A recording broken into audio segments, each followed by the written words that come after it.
Welcome to the Blue Oasis podcast. This is the podcast for finding peace and prosperity, learning the history of hobbies, as well as developing a little side hustle. If you want to find peace and prosperity in your life, this is your show. Get ready. You're listening to the Blue Oasis podcast. I am your host, Adam Rothstein. All right, let's get to the show.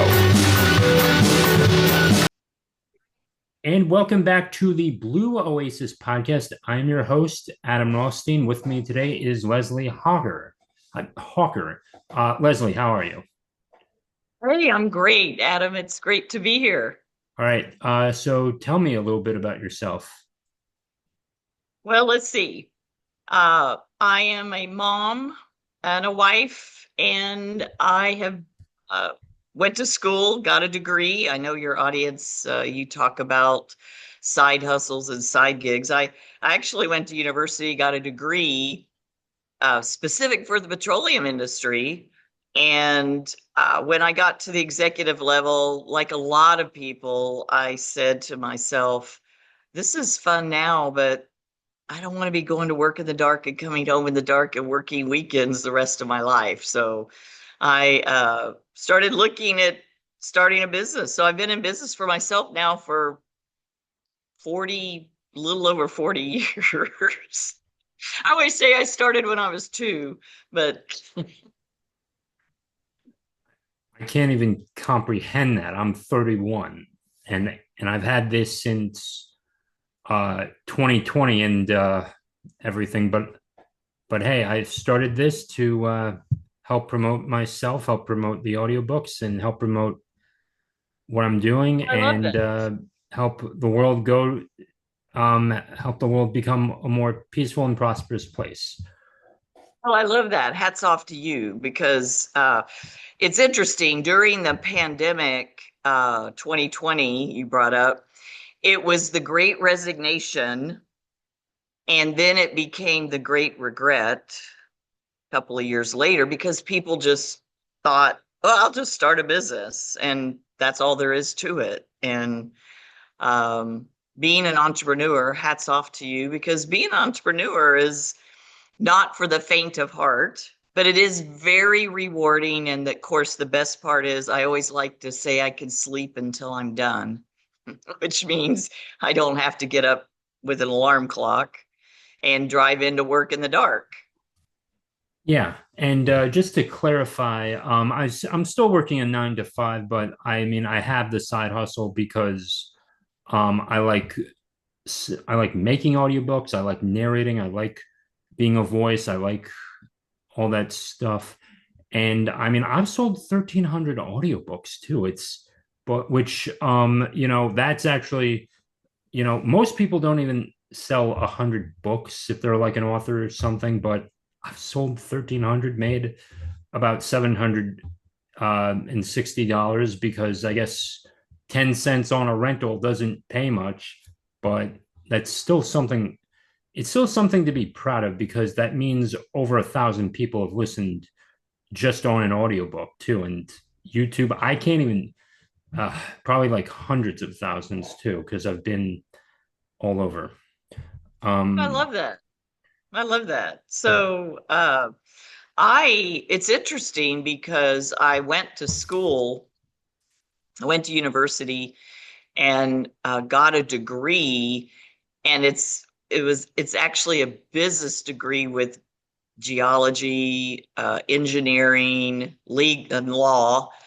And they taught me nothing about how to work for myself, how to be in business for myself, how to evaluate a business. And I think I mean, in my opinion, I always laugh about, I have a business degree and they taught me nothing about how to be in business for myself. And I think that's the biggest challenge is people don't seek out additional mentorship, people to help them structure. So, it's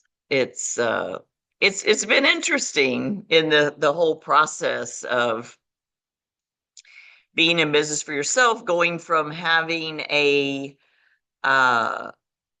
secretary and a clerk and someone to do all the things. And then when you're a business for yourself, you're the secretary and the clerk and the janitor and the everything. So, Yeah.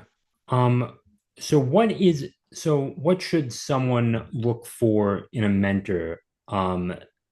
Is it to help them with sales, or is it just to make sure that they have the process down? well, it's interesting you asked that because uh, there are a lot of coaches out there, but has the coach just taken a class or a certification to be a coach, or have they actually done what you're trying to do? So, my husband, Ron, he does online business as well. And I know he follows multiple people online, he learns from them, he takes their courses.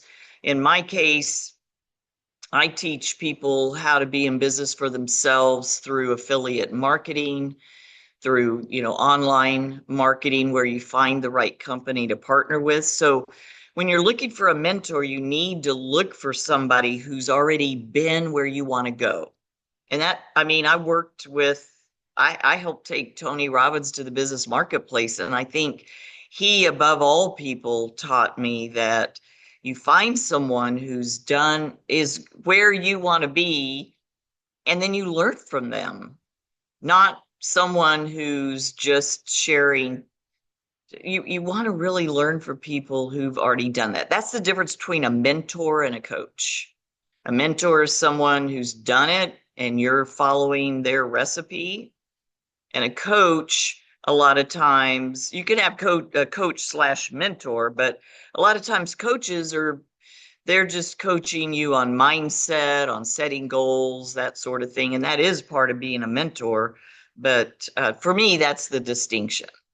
Is there are a lot of people trying to coach people, but they haven't walked the walk. I don't know how else to say it. Of course. Now, I mean, being an assistant coach at Towson too. I mean, you're teaching tactics too, and you can get heated too, and you can come off in the wrong way, and they perform bad. They miss a pass. They do everything, and it's not it's not easy too. But and even as a coach, you have to um learn You're to talking about accept sports, what. right? Sports. Yeah, hockey. You have to Yes. learn to I think, accept your yes. failures regardless of what happens, whether you're the player or the coach. And I mean, and if it I, wasn't I don't for, think it's failure. It's if it's you learn from a mistake. yeah, yeah, it I'm glad you brought up sports because you I was an athlete. I was a swimmer, and there's so many lessons to be. I was a collegiate, nationally ranked collegiate swimmer. There's so many lessons to be learned from sports that do apply to business. So, and the fact that you're coaching, there's a lot of those lessons that apply to your side gig, to your side hustle. yeah, I was a coach. I'm not coach anymore. I might get back into it, but I'm just playing hockey right now. So we've got, so how does one, so beating old habits? I did want to get to that one. I am the most scattered brained person you might ever meet because this podcast encompasses a lot. It encompasses history. I talked about so much model trains, Lego, way back in the day. Like you name the topic, I probably talked about it. So how does one stay focused and break the bad habits that are just weighing them down? How did you go through that if you had that issue? It's interesting. That actually is a great question because the ability to develop your daily method of operation. So you have to look at what are the things that if that you do will move you effectively to your goal. So it actually starts with creating your vision, creating where it is you want to go 5, 10 years in the future, writing it down, getting really clear on that, and then asking yourself on a daily basis when you're doing the dishes or walking the dog, asking yourself, is what I'm doing now effectively helping me get to my goal? And it's that constant asking, it's the power of questions that you ask yourself. And then, in addition to that, the only way you're going to create a daily habit is if you do daily planning. And the key is to plan tomorrow before today ends. It sounds so easy, Adam, but it's hard. It's I've coached, so I did work as a next level growth coach for a probably 3 or 4 years. And in the business I'm in now, I coach people to get how to grow their business. But getting to the next level requires you to create daily habits.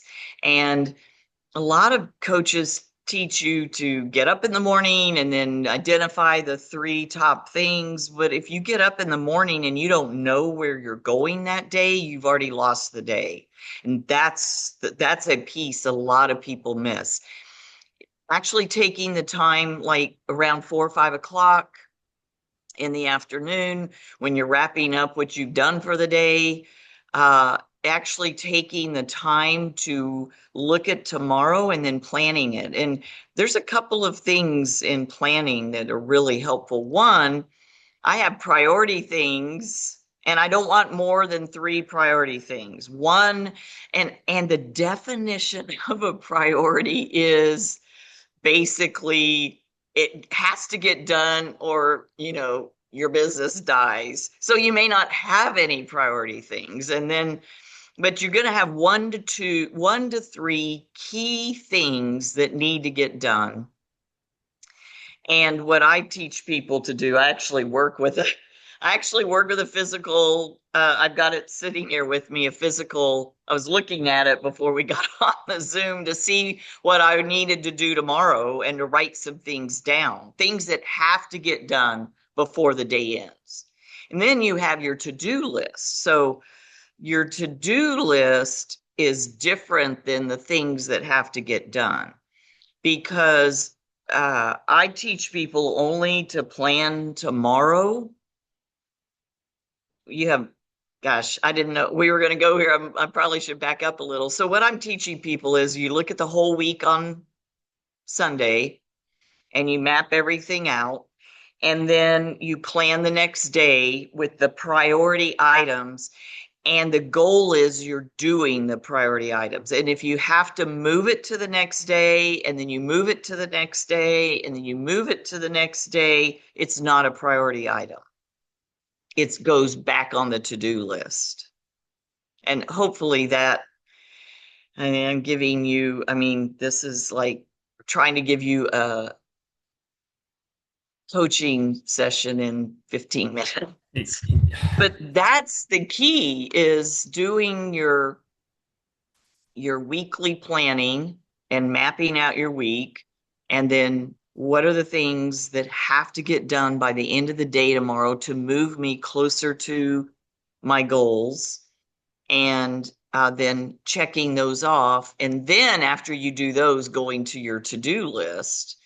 But it's a hard habit to develop because the reason I have people only write down what they're doing tomorrow is because if I have to move it to the next day, then I have to really think about, was that a priority because I didn't get it done? And maybe it is, maybe it's not, or maybe I need to evaluate what I'm doing. So hopefully that that helps you, but it is really being intentional and being aware. Doing awareness of your habits helps lead to change. So being aware of the fact that you're doing a to-do list and not your priority list helps create the habits that'll get you where you want to go. Of course, of course. And for me, um, now you got me thinking about next week. So to help me move forward, I'm priority one is going to get into contact with Findaway Voices and see, hey, I want to be on the front page of audiobooks.com for this audiobook. How do I get there? What do I need to do? What sales do I need to make, sort of thing, and I'll figure it out because I'm seeing, James Patterson's books or audiobooks on there, and John Grisham's books there, and Tim Ferriss, or you name the big author, they're there. But yeah, what do I need to be to get there, or what do I need to have to get there? Because I mean, I've sold more audiobooks than the average person. I've done more than the average person. I'm not quite there on 1,000 YouTube subscribers yet, but I'm still going too. But so I guess priority one is to get to the Well, $100 million in sales for. Well, it's not that, but in what time frame? Nothing wrong with that. nothing wrong with So that. in what time frame? I'm thinking. I mean, that's hard to do in 5 years, maybe 10. But hey, Okay, so here I'm going to give you a tip on setting goals. okay, Mhm. When you have your goal, you're going to set, most people mix up dreams and goals. So most people don't set goals because they never reach them. And so they think they don't work and they're setting themselves up to fail.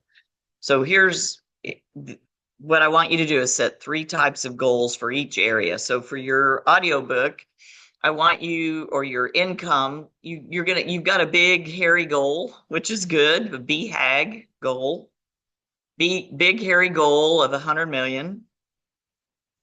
And then we need to back it up and you give it a time frame, and then you need to set a realistic stretch goal. And I don't know what that would be because I don't know your industry. I'd have to do some research. And then you set a minimum acceptable goal. And you're always focusing on the big goal, the dream goal. And but when you come to the time frame that you've set and you achieve the minimum acceptable goal that you set, then you win. And that's the whole thing about us as humans, is you want to set yourself up to win, so you keep failing forward, so you keep going forward, so that you're not losing, you're winning because you hit the minimum acceptable. Do you understand what I'm saying? So map that out. You've got a big hairy goal of 100 million. I love already that. taking notes right here. So here is a big. So here's the minimum goal that I have. It's 10,000 um total in actual audiobooks sold, and I have five titles already. So there's that. So the next goal over 2 years would be 20,000. So there's that, and I'm trying to see where but the minimum acceptable goal overall in 8 years would be 1 million. Okay. And then your big hairy goal would be 100 million. Yep. What's a stretch goal? What's a realistic, if you really stretched yourself and you put, more time, energy, effort in, what would a stretch goal be? Because on the internet, I know that you've got compounding that happens. Um, minimum 8 years, $1 million in sale. I think I think maybe I could get to 5 million over 10 years. That would be I would be happy with 5 million. I could because over those 10 So years I would have been working. I already have I've already invested so much and I've got like a lot in investments like 200,000. I really put my foot down on the pedal. I worked so much overtime. So 5 million and I could probably live out my dream over the if I get to that point at 10 in the next 10 years. okay. So that's a realistic stretch goal. So that's good. But what's your minimum acceptable? You'll be happy. It's a win.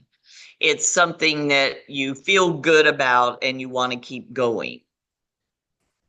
Maybe $100,000 in sales would be over 10 years. Yes. Okay.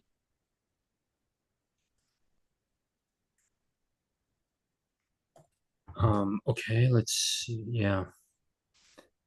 Yeah, so there's that. And I'm still taking and I'm it's like I want to take some notes on this too.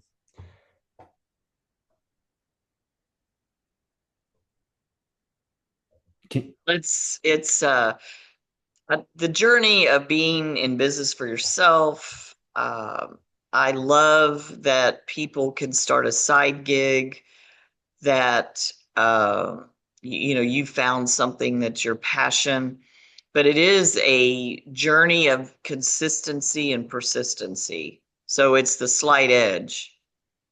It's doing a little bit every day, or at least 5 days a week. Sorry, allergies. We've had some crazy rain here, and the sun has come out, and now all the pollen's on the ground. can I ask what state you're in now? I'm in Texas. Oh, you're in Texas. I'm in Maryland now. I was in Florida, but now I'm in Maryland. I'm in Texas. I'm in the Woodlands, which is just north of Houston. Okay. Okay, where are we now? So now I do want to get back to you. So you built sales across 3 continents, correct? Yes, North America, some of South America, Asia, and Europe. So really 4 continents. Okay.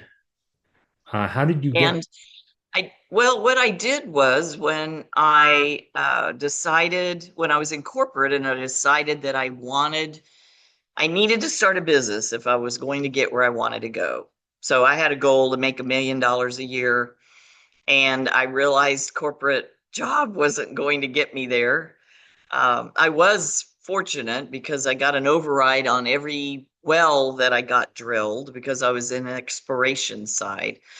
But I started the first Pilates studio in Houston, and that was like owning a job. And then my next door neighbor referred me to a business model that I call share the love. So direct sales, where you partner with, it's a great business model for people who are full-time employees because you find a company that will provide the products and the marketing materials and the shipping and the accounting and all of that. And your job is simply to share the products.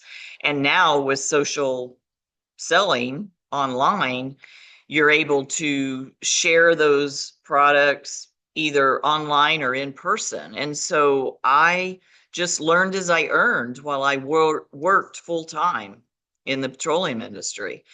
And that was a blessing. So finding something, if someone that's listening is looking for a side gig, is finding something that you can earn money while you're learning, not like, when I went to school, I had to sit in school all day long and get a degree before I could graduate and get a job. So um, I just earned as I learned, and it's similar to what people know as affiliate marketing.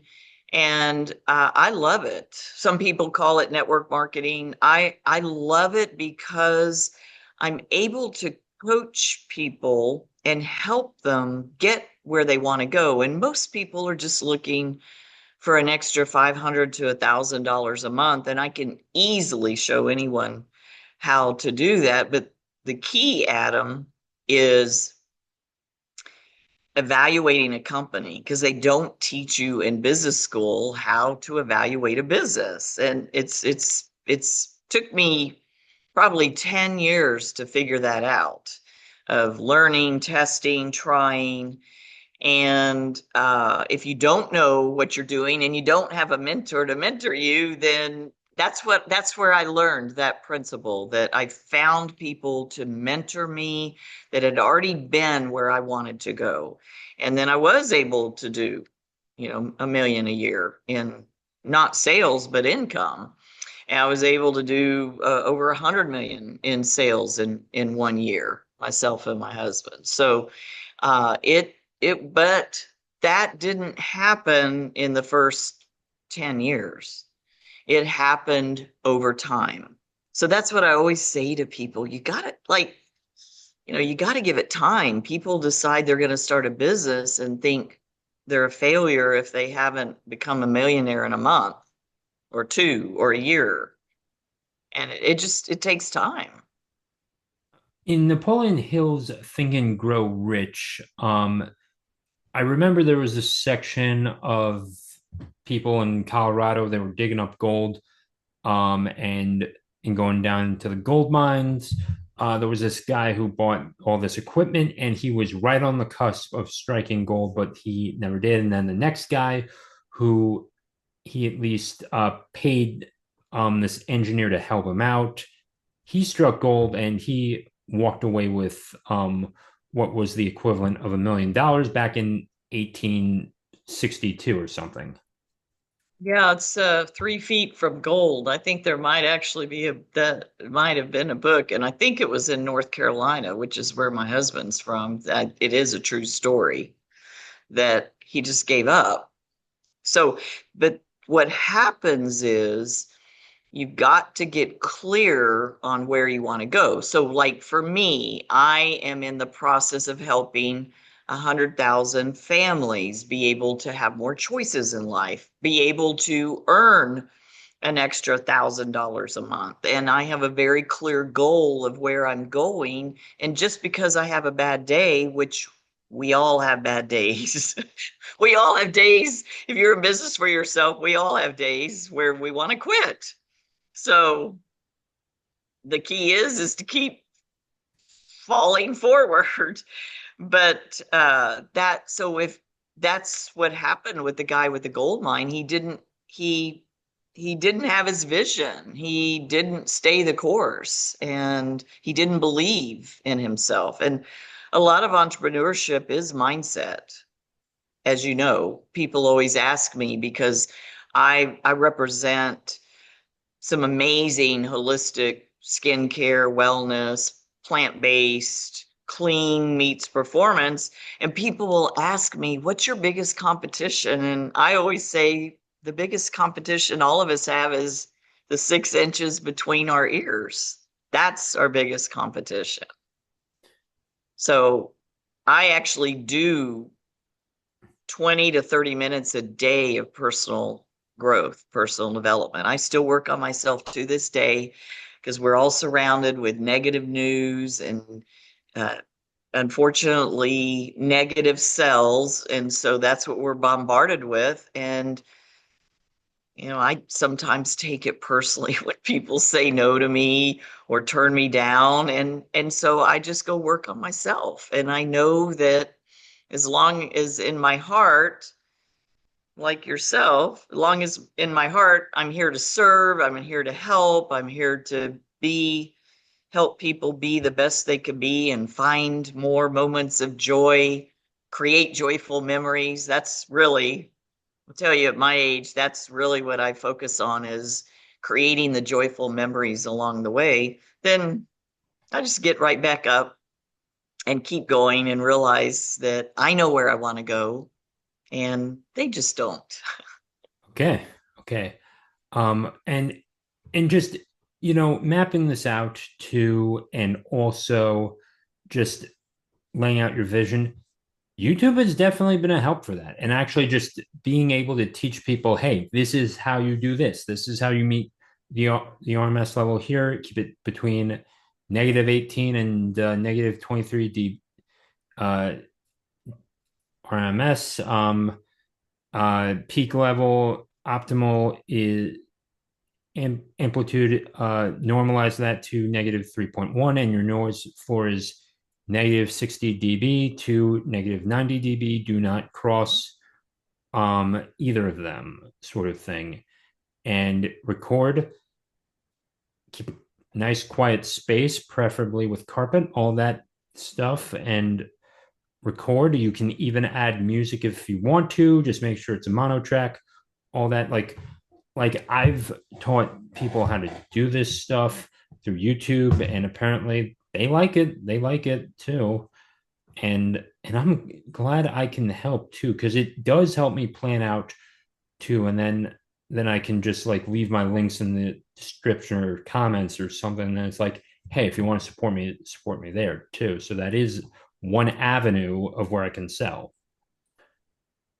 Yes, and any of your listeners that are interested in starting a side hustle, I'd be happy to walk them through various different ways that you could start a side hustle, including affiliate, online, e-commerce, direct to consumer, which is what I love because I don't have to stock inventory and I don't have to make anything. I just have to use the products and share the products. So, Exactly. And even though this isn't, I wouldn't necessarily say it's direct to customers, because Findaway Voices does have these parameter guidelines that you need to meet, and it does take about 2 weeks for it to go out to, the 4 dozen audiobook distributors too, and they're taking a cut too. I can assure you that too. Um, and and it's not easy, but I like performing. I like talking to people. I like making stories and actually helping that actually help people go, um, get to where they're going, or just be entertained too. I mean, you know, and I'll say this to my listeners, like even if it's like just baseball or sports or something, just get out and just start too as well. Now, you're right. now, You're right. and Let me just share with people there's never going to be the best time to start. Don't quit having that conversation in your brain because there's never a good time. There's always going to be stuff that comes up. There's always going to be a wedding or, a funeral or a life event. There's always going to be stuff. You just have to make a decision and start. I went to the Maryland DMV today, and it's like a bunch of like the worst thing ever. And it was and moving back here is much harder than moving to Florida when it comes to getting your license, because it is it like you just need like maybe a couple documents there when you go to Florida, but license, and you just pay like the $8 and they have your license right there. I don't know if you've ever lived in Florida, but that's kind of how it works there. It's very similar to what I had to go through today. It was stressful. Oh, the camera's not working. Got to go again. Give it to another person, sort of thing. And I had to bring my passport, my birth certificate, social security card, two pieces of mail that I had to do, and and my Florida driver's license when moving back here, and they punched a hole in it too, which was weird. I don't know why they did that at the time. So it's not a good driver's license anymore. I, That's no, interesting. no, no. I have something up. on my shelf there that's going to give me like it's this paper that they say, okay, keep this, and we'll give you your license in 7 to 10 days. And it's like, oh, I just gave you $72 for this. Why can't you print this out? Sort of thing. I will not. It is the one thing I want my governor to do is just take care of the DMV, make it more efficient, keep it consistent, and just make like the one thing that Florida got right in all of that. I mean, I don't know if my listeners like Florida, like going there or not, or can't stand the heat, can't stand living there. The one thing they do right is they take care of you when you get your license there. They really do a good job over there, and I missed, and that is one thing I definitely do miss is that if you need to go to the DMV in Florida, you can just it is not that bad compared to most other states. So that's the reporting I heard. Whew, man, I never thought I was even going to talk about DMVs and stuff like that. Also, thank you for helping me plan out the audiobook stretch goal, the $5 million stretch, and the ultimate $100 million across 8 years. And I'm gonna. And now you got me thinking of all the components that go into it. Do I go to Barnes and Noble? Do I do I just Now you got to map it out. So that now that you have the goal, then you got to map out the steps and all the different things that go to the goal. yeah. And getting it on CD too. That's like all these Yeah, ideas are write it all popping up. down. Write it all down. Okay, I've got my spreadsheet here. Good thing I do. Get it on CDs. Talk to Barnes and Noble, of course, because yeah.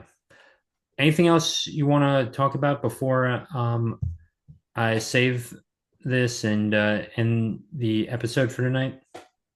No, I just hope that it's been helpful for people. Follow me if you're on Facebook or Instagram or LinkedIn. I guess do Adam, you've got my links for my social media. I send that to you? I may Uh, not have. no, no, no. Please do email me all the Okay. links, and I will get this episode out next Wednesday. So that's let's see, 28, 7, 5, June June 4th, I 20, believe. Yeah, June 4th, it June should be 4th. out. I'll And send it's you a my bit website. I'll send you my website. People can follow, leave a comment. If you got a question, ask, and I'll be happy to answer questions as well. So appreciate you. okay. And her links will be in the show notes slash description, as well as my audiobooks, Growing Baseball, Growing Hockey, uh, Chess, the Game for Peace and Prosperity, Determination. Um, okay, Determination. Oh my good. Yeah. Okay, Determination. Yes, you'll see the rest of that as well. Well, and an audiobook on MLB stadiums. So all five audiobooks will be there in the show notes as well, on audiobooks.com or Spotify. They are available on Spotify. So if you do have Spotify Premium, you can listen to them right then and there. And I still get paid too. So please definitely check all those links out. Okay, that'll do it for this episode of the Blue Oasis podcast. With that being said, take care. Let's see where, and I have to end this now.